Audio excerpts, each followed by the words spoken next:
Les entrepreneurs tech sont souvent des gens passionnants, passionnés, qui donnent tout à leur entreprise, qui sont battus pendant 5-10 ans pour faire croître leur entreprise, dépasser les concurrents, prendre des parts de marché.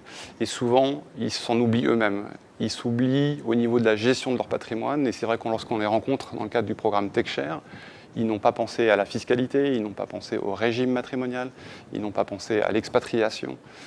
Donc tous ces éléments-là, on va les aborder avec eux pré-IPO et prendre les bonnes options, décrire l'ensemble de ces options avec nos ingénieurs patrimoniaux.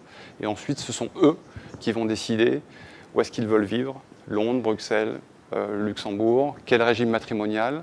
On va aussi leur poser des questions désagréables, on va leur faire disparaître, quel est l'impact pour leur famille.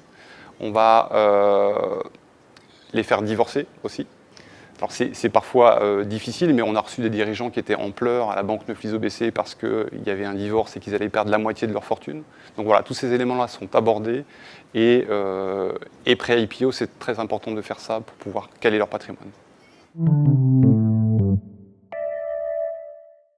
La banque Neuflize OBC pré-IPO, post-IPO intervient aussi à travers son banquier privé pour défendre les intérêts de ce dirigeant.